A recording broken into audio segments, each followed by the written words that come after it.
Today's show is sponsored by the ABV Barrel Shop. The ABV Barrel Shop is located in the St. Louis metro community of Arnold, Missouri. The ABV Barrel Shop is focused on one thing, single barrels. Best of all, you can try before you buy. Head over to abvbarrelshop.com to sign up for their email and text distribution so you know what they have in stock, what classes are coming up, and who from the industry may be coming in to visit. The ABV Barrel Shop. It's where single barrels live. We are also sponsored by the Bar to Go. The Bar to Go offers traveling minibars that are no bigger than a small purse or toiletry bag. Best of all, they are fully customizable so you can create the perfect piece that is unique for you. If you own your own business, what a fun and unique way to promote what you do. Check them out online at thebar2go.com. That is the number 2 in the Bar to Go. If you have wholesale questions, call my friend Isabel Clark at 504-481-1297. Finally, we are sponsored by the Neely Family Distillery. NFD is a family-owned business that keeps ringing up awards in the spirits world. Head to Sparta, Kentucky to experience the family history, award-winning spirits, and meet the Neely family. Check them out online at neelyfamilydistillery.com. Now, on to the show. Let's drink!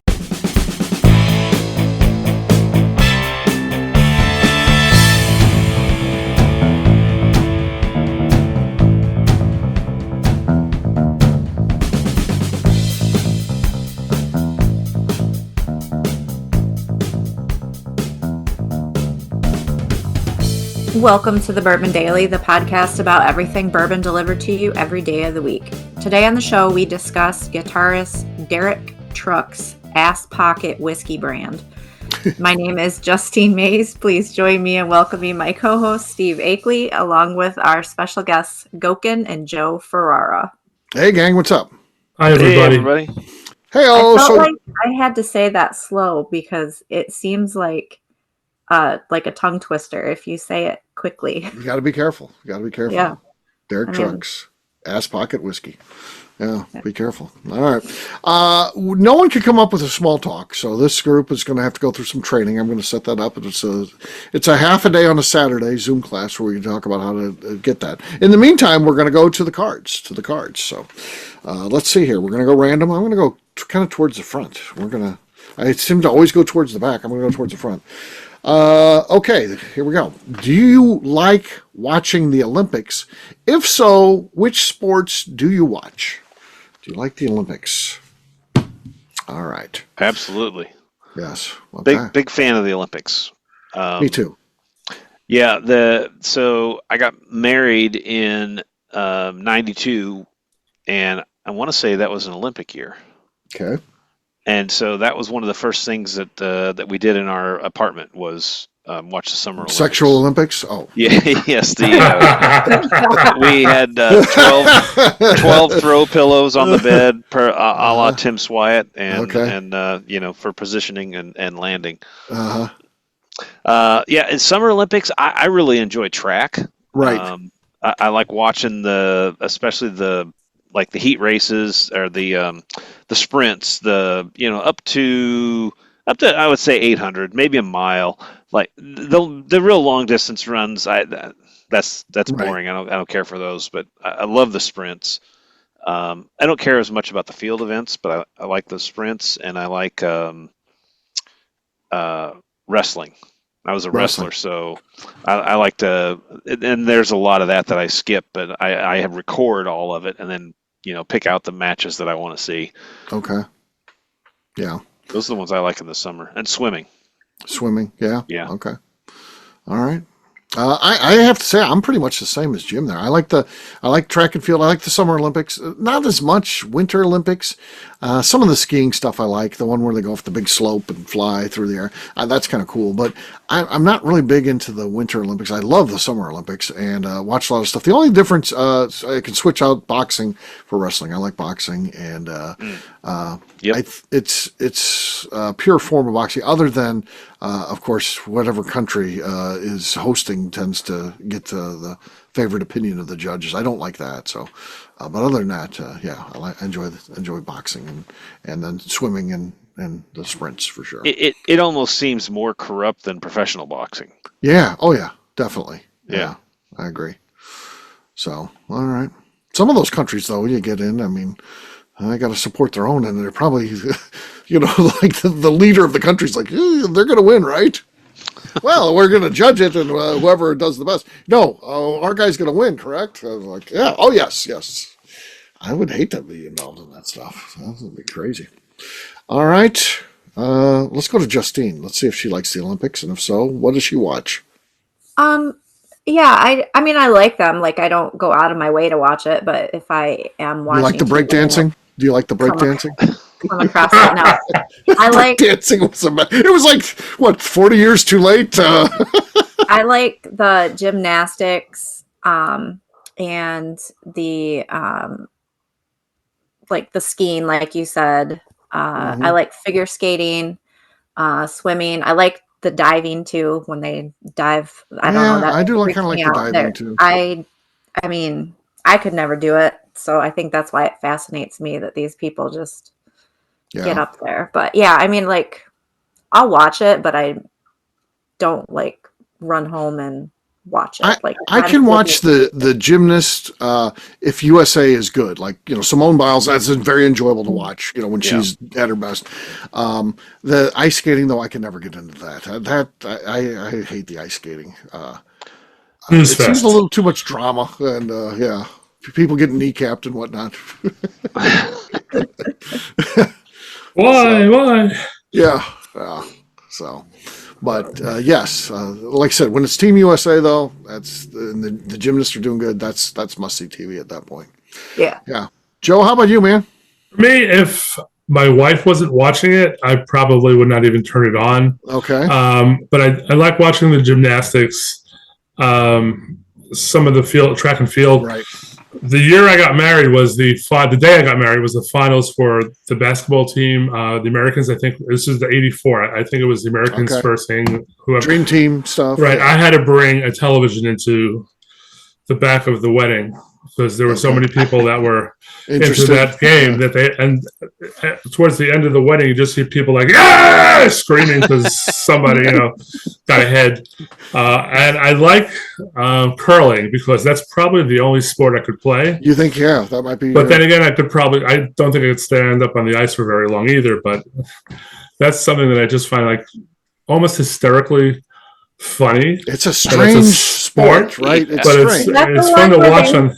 The brooms. With a little broom and a big rock that goes across. Yeah.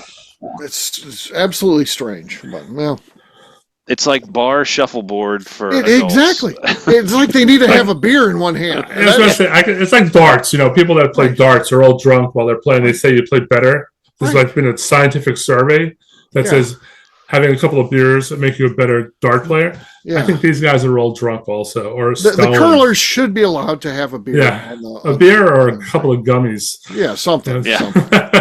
Help them out. So there you go. On that note, guess what, gang? It's time to drink. What is everyone drinking? We'll start with Goeken. Goeken, what do you got there? I've got Old 55. Okay. This is one of the barrel picks from the barrel shop. There we go. Not much there. Not much. No. There. Luckily, we're getting a new barrel pretty soon. So is that like next week? You guys are doing that? I'm not on that page. 21st. Okay, coming up soon. Not next week, but soon. So the week after. Yeah. All right. Let's go with Justine Mays, who's been dominating, teaching the boys a thing or two about cork pops thus far. What do you got? I have some Old Monroe bourbon whiskey. This is barrel number 112. This is the old packaging. Yep. Another one. Jeez. Man, what? She's cheating. She's figured out some sort of way to I think she's got a soundboard there, and she's just hitting it because it's not on the screen when she's hitting it with her toe because she's both hands are on screen, so she's doing something there. All right, Joe, you're next. I have a bottle of Elijah Craig Barrel Proof from 2017. Okay. It's getting very close to the bottom. Okay. Nope. It was basic. It was not terrible, but again, after Justine did that explosive one there, she's got the lead. I've got some Middle West Pumpernickel Rye here, so let's see what we got here. No, not a lot of life left in that cork. So Justine, you take it easily once again. Really uncontested. So there you go. Cheers. Cheers. Cheers. All right, we'll take a quick break, and then when we come back, we're going to be talking about a celebrity whiskey that may make some sense here. We'll do that in just a few.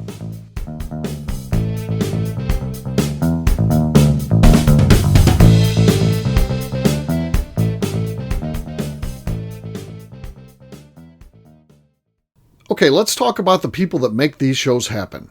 First up is the Stave and Thief Society. Via their in-person class at Moonshine University in Louisville, Kentucky, the Stave and Thief Society is the place where you, a bourbon enthusiast, can expand your knowledge and emerge an executive bourbon steward. In 2017, I completed my executive bourbon steward certification. It's the most comprehensive bourbon certification available and connects you with an expansive network of bourbon enthusiasts and professionals. Check out the full listing of in-person and online certifications and join the society today by enrolling at staveandthief.com. Speaking of executive bourbon steward certification, the ABV Barrel Shop in St. Louis, Missouri has developed a unique partnership with the Stave and Thief Society to offer a preparatory class to assist you in getting your executive bourbon steward certification. This prep class costs only $25 and is available to take live or online via Zoom. Graduates of our class receive a coupon code good for 15% off your executive bourbon steward certification held in Louisville, Kentucky. This saves you almost $90. Additionally, you can collaborate with fellow attendees to split travel costs when you go to Louisville. If you're interested in signing up for the class, simply head over to abvbarrelshop.com and check out the classes and events page. Last but not least, we are sponsored by Neely Family Distillery. Royce Neely is the 11th generation distiller in one of America's oldest distilling families. A visit to Neely Family Distillery takes you through family history, where you can see all the artifacts and newspaper clippings through the years from this family that started distilling in America after James Neely arrived from Northern Ireland in 1740. Today, Royce Neely and his team are crafting some of the best spirits in America. Their bourbon and absinthe offerings keep winning top honors in the spirits competitions. Recently, their absinthe made history as the first platinum winner in the absinthe category at the San Francisco Spirits Competition. Neely Family Distillery is definitely a bucket list destination if you are a bourbon fan. Learn more about their spirit offerings, visiting their facility, and the awards they have collected over at NeelyFamilyDistillery.com. And now, back to the show.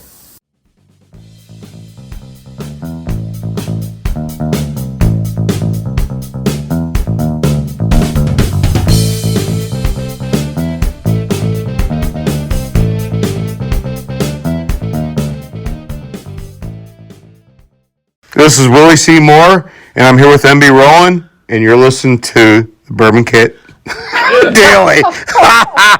You're right.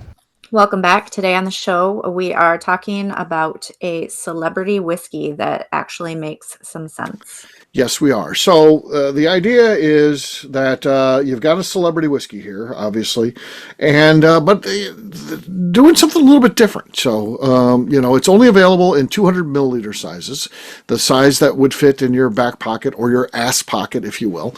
And I guess you could take that, interpret that as a different way too. If you're going to overnight jail, the ass pocket could mean something else. I don't know. So Dererk Trucks, guitarist, he has come up with this idea for this whiskey, and the thing that I'll give him credit for, he's sourcing whiskey, of course, doesn't have a distillery, but he's getting like older stuff, and then the idea is it's expensive whiskey, but I'm giving it to you in a size that you can enjoy it, in a casual sitting, and maybe be able to sneak it into a concert, that type of thing, because you think about it, he's a musician, and typically got to go through metal detectors these days, but this would get through there, and the idea is something that'll fit in your pocket and you can bring with you and drink and enjoy. So what do you guys think about this? So I mean, I don't really like the name. Okay. You don't. I mean, I get the concept and like why, but I don't know. I don't particularly care for the name, but I do like the idea of having like the smaller bottles. I think is cool. Yeah. And I think wasn't it like the first 500 that were ordered or whatever you could get like in a special package of like both. Could get both, yeah.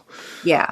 They've got a 15-year and a 9-year, and the first 500 could get both in a limited edition box. So, yes.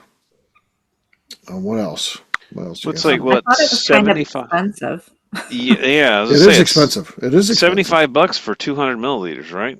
Yeah. For the 15-year. For the 15-year, yeah. Yeah, for the older one, and the other one's $39 or 40? 49. 49, I think. 49. Yeah. But still, that's $50 for. That's more than $150 if it was in a 750 milliliter bottle. Yes, correct. Yeah.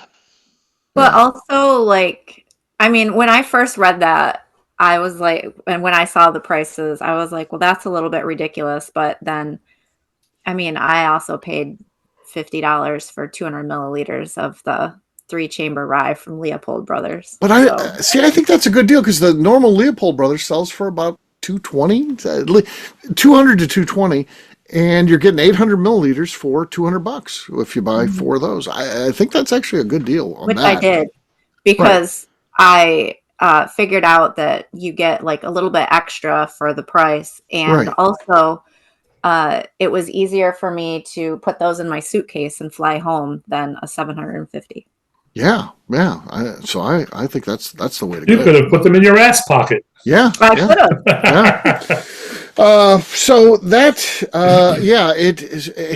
it is expensive, but it's also not out of line. I mean, you could, if someone came out with a 15-year-old whiskey, and if it's good whiskey and it's $300, you may say that's high, and I will say that's a high price at approximately a full-size bottle. It's actually a little bit more, as we talked about, but it's not unheard of. I mean, there are $300 bottles out there now that are in that older range. So it's not totally blowing the pricing out of the water.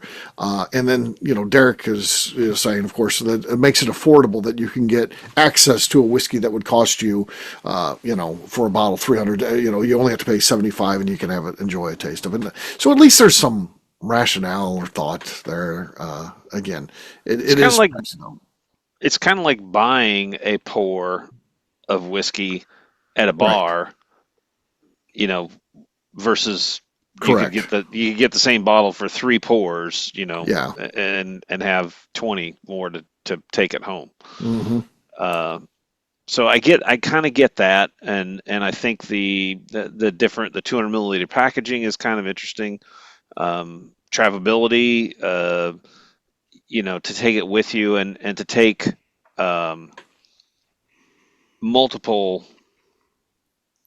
options with you, like for a weekend trip with somebody or something. Yeah, being able to bring it into places, whether it's you have to sneak it in like something where you got to run through a metal detector or not. Justine, you carry a purse, it would probably be pretty easy to bring one of those in there if you're going to most places that so it makes it pretty. It's not a horrible idea. There's not too many premium. If you're like, well, I like you can do your own flask, certainly, of course, but there's not too many premium whiskeys sold at the 200 milliliter bottle size either. That's pretty unusual. So, Leopold 3-chamber being one of the major exceptions. Which again, I think that's a hell of a deal. When you run across those, so. But again, I think that's mostly online. Though I do think in St. Louis they did get some. We didn't get to get any of them, of course. Distributor wouldn't sell us any, but they did get a shipment of the 200 milliliters in St. Louis. We just didn't get them. I would like to have those. I could sell those all day long. $50. I'd take as many as I could get. Yeah, give me.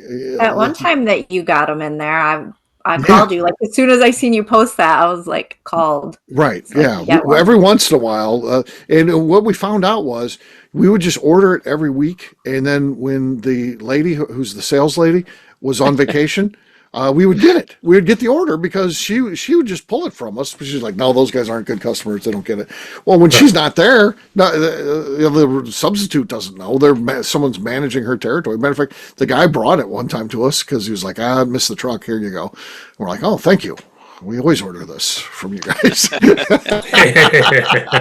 So the lady, she's not a fan of us. Did you ask when she was going on vacation again? I know. I was like, can I get her vacation schedule? But yeah. Did she move here from a liquor control state? I don't know. Maybe she got pinched. Maybe. She's just angry. So yeah. Yeah, so there you go. That's a little bit about Dererk Trucks and what he's got going on. Southern rock type of guy. So and he's got this ass pocket whiskey. So there you go. All right, he joined the Allman Brothers. Like he's part of the Allman, currently part of the Allman Brothers, and his uncle, I think it's his uncle, was the original drummer Okay. in the Allman Brothers. So the Allman Brothers are still active. They go out and play. I mean, Who's ever left? Yeah. yeah. Yeah, whoever's left. Yeah, yeah. I mean, Dwayne and Greg are gone. So, I mean, that's, to me, that's the Allman Brothers. Yeah, it's Dickie Betts. Yeah, yeah. Is he gone? I think so. Yeah. I'm not 100% for sure on that. But And Trucks is married to Susan Tedeschi, and they actually have another band of their own, the Tedeschi Trucks Band. Tedeschi Trucks, okay. Yeah, it's kind of bluesy, Okay. Southern rock. Yeah, well, I can support that. So Yeah. yeah. All right. Well, we'll wrap this one up as we always do by talking about where people can find us. Joe, we'll start with you. Where can people find you? I'm on Instagram at bourbon_aficionado. Okay, Goeken. I'm on Facebook at Jim Goeken and Instagram at Jimmy Big Hands. All right, Justine. How do you follow that up? I can never not laugh at I know, that every it's goofy. time. It makes It's me goofy. smile every time. I Yes. could hear it 500 times and it's going to make me smile Right. 500 times. Yeah. You can find me on Instagram at JA_Maze. Okay. Yeah, but you don't spell hands the correct way. So do you think that there's somebody that's named Jimmy Big Hands that would spell it JIMMYBIGHANDS is getting a bunch of new follows? And if we go in there, it's like people like Tim Swyatt are following him. You know, Darren from my story, he's the guy who follows people and stuff. Yeah, I want to go there and look at this person's follow list because it's probably a bunch of our people. I don't remember why I had to do that. So there's not someone else. You had to be someone else had Jimmy Big Hands. Yeah. I Well, guess. somebody had Jim traditional Goeken. one. And no, that's right. Somebody did have Jimmy Big Hands, the So traditional how's spelling. your spelled with like a Z at With the a end? Z. Okay. Yeah. Has Right. Darren changed his to small hands yet? It's Darren Small Hands. Darren Yeah, Small Hands. he should. Yeah, yeah. Well, there you go. So yeah. Justine, did we said you right? Because I don't know if you got your plug-in. I know you were talking. Yeah, about I did. Okay. It's you. All right, it's my turn. For me, I'm an easy guy to find at Steve Akeley, Twitter, Instagram, or Facebook. I've got a website, steveakeley.com. We've also got a company website. That thing's abvnetwork.com. Don't overlook that. We put all of our content out there. Maybe you want to find an old show, something like that. It's out there, so check it out online. You haven't heard Joe for a while. You may be like, who is this guy? I need to brush up. His shows are still out there, so you can go on. Yeah, whatever you do, don't listen to the one where I'm doing the quiz. The quiz. Yeah. And I went out on the first question. Yeah, that was embarrassing. Tell me about it. Yeah. Joe, one time I took a vacation and I had McNew and Becca running shows for me. I was like, I need shows. I can't, I have no time on my schedule. Could you two run this? And they had Danny and Joe on. And Danny and Joe got so fucking drunk on the last one, I couldn't even air it. I wish I would have kept it. I don't keep like the old show. I wish I could release that thing because they were so fucking drunk. They couldn't talk. And it was like you ever see that video where it's like two babies and one's like and the other was like That was like what it sounded like. My wife found me passed out on my computer. It was so bad. You two were so fucking annoying. Becca was like, she's like, you may want to listen closely to the last one because those guys really had a lot. Well, we were like, let's do another show, and then Yeah. My God, it was crazy. So, yeah. All right. Yeah. And also come by and see us, the ABV Barrel Shop. A lot of times we're recording shows there, so you can get involved and hang out with us and drink some of our whiskey and hopefully buy some bottles. So check us out online, abvbarrelshop.com. Justine, anything else to say before we get out of here? I would like to remind the audience to please give us a 5-star review. That includes comments. It helps new people find the show, which is very important to us. Also, if you like what we're doing, please visit our Patreon page at patreon.com/the Network. Great job today, gang. For audience, we'll have a brand new show for you tomorrow. Looking forward to that. Until then, take care, everybody. See ya. so long. Adios. Bye. Peace.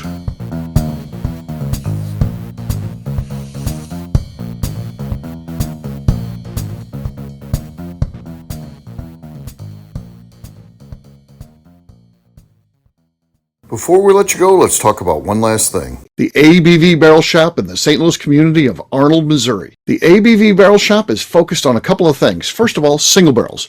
We are the place where single barrels live. We go to distilleries, taste through the whiskey, select the best barrel, and have it shipped to our store where we present it to you, our customers, by allowing you to try before you buy. We're also known for the classes that we have in our education center in the store, as well as the events we have with industry professionals from the bourbon business. If you are in the St. Louis area, please come by and visit us at 6 Fox Valley Center in Arnold, Missouri. Or at a minimum, at least sign up for our email and text distribution so you know exactly what's going on in our shop over at abvbarrelshop.com. This is Steve Akeley, owner of the ABV Network, signing off. We thank you for listening to our programming and truly appreciate your support. The Bourbon Daily is part of the ABV Network. For more information or to become a sponsor, please visit abvnetwork.com. Thanks for listening and cheers. This has been a Steve Akeley production.